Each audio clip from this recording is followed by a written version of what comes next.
Hello, friends.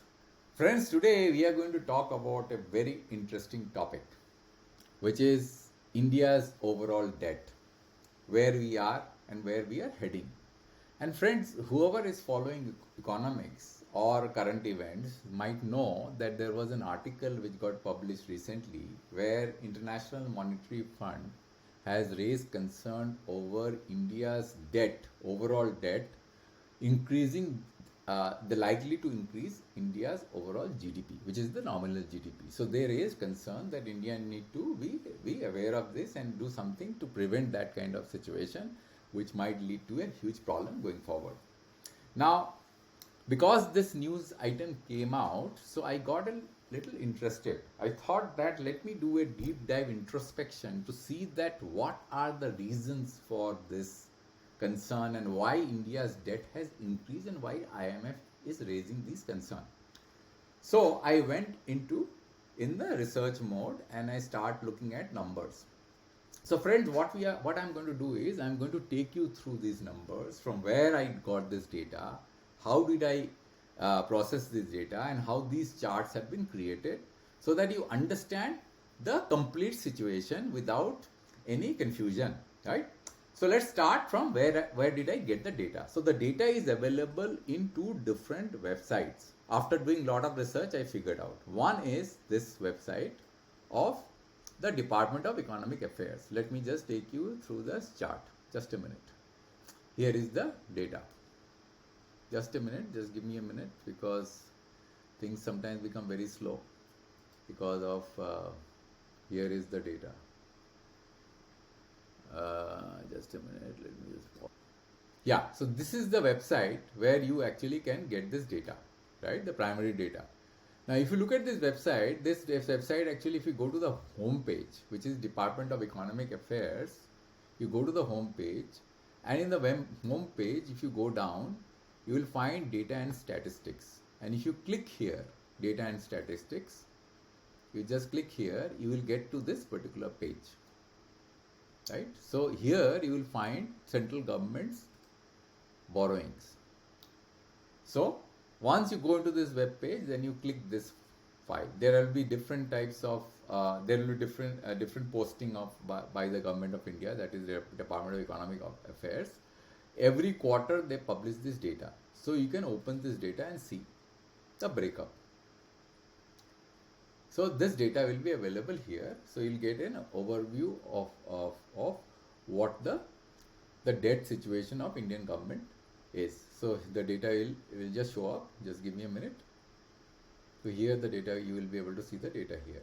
So it will take some time. So look at this. So you'll find that there are 1, 2, 3, 4, 5, 6, 7 line items. So the first is the addition of the second and third. The second is external debt. So you see the June quarter debt number was, the latest data was 9,20,000 crores, and the previous data was 9,31,000 crores. Similarly, the internal debt, the latest number is 135 lakh crores. The previous number was 130 lakh crores. And then we have other liabilities, which is the latest data is, which is June, end of June 23, 17.3 lakh crores, and the previous data was 51.51 lakh crores. So if you add these two data, external debt, internal debt, you get the total public debt, which the number comes out to be 1,44,000 crores. 144,000 lakh crores. Another was, the last year number was 140,000 lakh crores. 140 lakh crores, sorry. So the total debt is 161 lakh crores, and the earlier data was 156 lakh crores. Now, the only point to note here is that apart from this number, the total debt number, which is 1 plus 4, there is a guaranteed debt number which has been extracted out as not added to the total debt, which is roughly around 4 lakh crores, because that is the outstanding number of the guarantee. This is called guaranteed debt. Means maybe the Indian government is giving guarantee on behalf of somebody else, so that number has been extracted out. This is a small number, but if you add this number is going to go up. So this is where this information is available. But this is central government debt. Now, if you want to get the debt of state government, that data is available in the RBI's website. So if you go to RBI's website, you will be able to get this data. So I'm going to show you where this data is available. So I'll bring this chart here. So you go here in the RBI website and you search for this, and you will get a table like this. Now this table contains not only the central government debt, but also contains the state government's debt also. You see, total liabilities of state, this is the column number 5. Now if you add this, both the central government debt as well as the state government debt, including the external liabilities, the number comes out to be 223 lakh crores, right? 223 lakh crores, actually as of March 2023. So this number is up to March 2023, right? So you don't have this number beyond that. So I have got two sources to get this information. One is the Department of Economic Affairs. So I'm just going to close this site, close this page. Another is RBI's website. But as I aggregate this data, I come across two types of challenge. The first challenge that I come across is that the Department of Economic Affairs data is in a quarterly form, and the RBI's data is in a yearly form, right? So it's very difficult to compare and aggregate these two information because they are in two different time scales. Then we have the GDP data.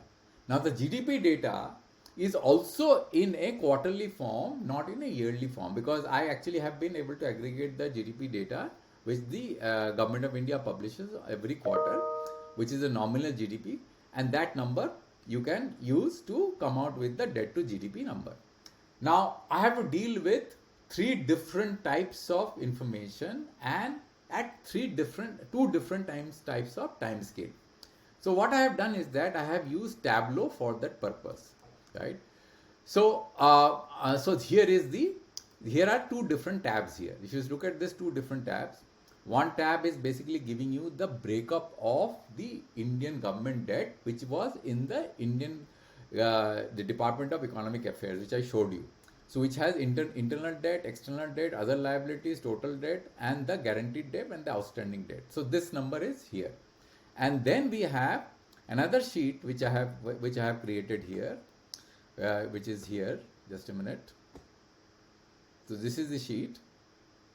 Here what I have done is that I have added that number which you see here, which is the total debt. This number 161.9 crore for June quarter. So this number comes here. Central government debt, see 169.9 crore. So this is the number, and the state government debt I have extracted from the RBI's website. See, 76.1 lakh crores. I got it from the RBI. Since this is an yearly data, because the RBI's data is yearly data for the central government, for the state government number, what I have done is that I have kept the number same for a particular financial year. Look at this. This number remains same because I have no way to project where the number was between the within the year in the quarter. So I have kept it same. So that assumption I have made.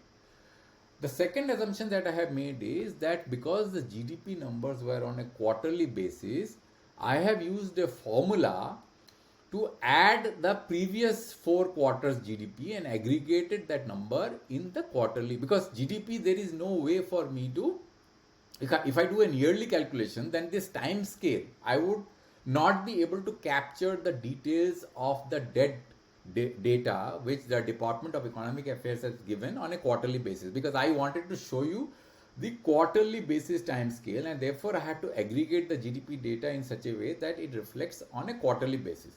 And only way for me to do that is to add this previous 3 quarters as well as this quarter and then present this number in this particular level, right, at that particular date. And I have used a window function to accomplish this particular task. So if I show you how this number has been calculated, so this is the formula which I have used. So what I have done is that I have used a running window sum calculation. So this is the window sum, and then I use a sum value, and then I have made the calculation for 4 different time scales, going back 3 time scales behind, right? That's how I have calculated the GDP numbers. Then what I did was I have divided the central government debt with the GDP debt, which is GDP number, to get the central government's debt to GDP ratio. Now if you look at this particular chart or this table, you will notice that the central government GDP to debt to GDP ratio was fluctuating between 45 to 50% before FY21. Look at this. right? This is the orange color. You'll find that. And suddenly, in FY21, the number shot up by 10% point, 1,000 basis point. That is the 10%. There was a jump, which basically increased to 60%, roughly around 56, 58%. Now, this number is showing a little less because I did not add the guarantee, which I showed you in the Department of Economic Affairs, the 5 lakh crores. So, if you add it, it comes out to be around 60%. So, it's very clear that the central government debt is around 60%.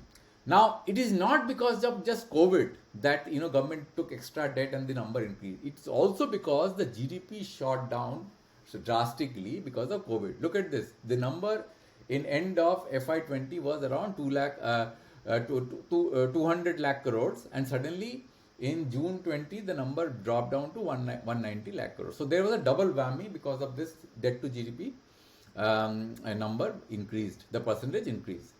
And then we have the central government debt number which got added up, and it increased the number, the total debt to GDP from around 73%, between 71 to 73% to up to around 85 to 90%. See? So this was the level. Now it is fluctuating between 90% to 85%, 86%, which is roughly around 86, 87%, because if you add the guaranteed number also, which is around 2%, 200 basis point. So it will be around 87%. So this is the total number of debt to GDP, which we are able to see in June 2023. Now what is the Government of India's projection? Now, if you look at the last budget, I am going to show you the last budget's number. Currently, you see that the number is around 161 lakh crores, and it is June 23. So, what the Government of India has projected in the last budget, by end of FY24, that is the current FY24, the number will be 169.46. 169.46 lakh crores, right? So this will be the number. So this number is going to increase further. Now we expect the GDP numbers also to increase, because currently the GDP number is how much? It's showing around 277.7 lakh crores. Now if this number goes higher a little bit and this number also increases, so this will remain, this number, overall debt to GDP number will remain around between 85 to 90%. Now why they are talking about 100%? Because there will be many other debt which the PSUs might have taken, the Indian private sector might have taken. So those debt also are kind of debt on the overall economy. It is not just the central government debt or the state government debt. There are many other debts which also gets accumulated in the economy, where the government indirectly or directly becomes a party, because ultimately the Indian government is responsible for the overall economy. So if you add all those, maybe the number may go up to 95% or 96%. I really don't have those numbers with me, therefore I have no way to calculate how much the PSUs have accumulated. So those numbers I do not have. So I think because of this, now I probably will be able to appreciate, because of this, the IMF is saying that India's overall debt might cross India's GDP, right? So I think, friends, you might have understood where this story is coming from. And just to kind of give you one more flavor to this, and to give you a breakup where the number have gone significantly higher. Look at this internal debt. The internal debt, the trajectory was like this, and then suddenly the trajectory went like this, right? Similarly, the external debt also, if you see, suddenly when from June to 21 quarter, the number shot up. But the most significant impact has been on the other liabilities. Now, these other liabilities are something which does not fall into the bracket of internal debt. So, this definition of internal other liabilities is a little different, which the Government of India accumulate because of some other things which they accumulate, right? So, this number has got shot from 9.7 lakh crores in December 20, the number has shot to 17.4 lakh crores. So it's a significant increase, and that has contributed to the increase of total debt, right? So friends, this is the overall story about India's debt. I think probably you have understood, because it took me a huge amount of effort to aggregate this information to present it in this format. Because ultimately, when somebody tells that the debt is increasing, it is important to see the trend, because without seeing the trend, we really don't understand what is going on, right? So this can be managed. The only way to manage this is that we have to grow our GDP significantly. We cannot basically keep at the current trajectory. We have to increase our GDP. As soon as the GDP increases, the debt numbers are going to become contained, and we cannot take any additional debt, because the debt has many impact. The biggest impact is the interest payment. Now if you look at the budget, the existing budget, the government of India has accounted for around 10 lakh crores of, I think around 10.9 lakh crores of interest payments, which is more than the amount which the government of India has kept for their capex spending, which is 10 lakh crores. Now that 10.5 or 10.9 lakh crores, which is interest payment, is completely a wasteful expenditure, right? Of the total budget of roughly around 45 to 50 lakh crores, if you are going to basically spend 10 lakh crores of interest payment because of this debt, imagine that your all your other activities are going to be completely get undermined or get diluted. You will not have the ability to spend on many other things of importance, which is required from the money that we generate. Government of India generate from taxpayers, because of we paying for those expenses. So friends, this is in short the overall debt situation in India. And if you have any queries and questions, let me know in the comment section, and I'll put some of the links of this sources in the description section, so that you can also go and verify, and let me know if you have any other point to discuss, and any other comments which I am not aware of. I am also in the process of learning, and I'll be very happy to understand from you, from the knowledgeable viewers, what you think about the situation, and do let me know, and I'll come back to you next time with a new video. And many thanks for watching and listening to patiently for this in this video. Thank you very much.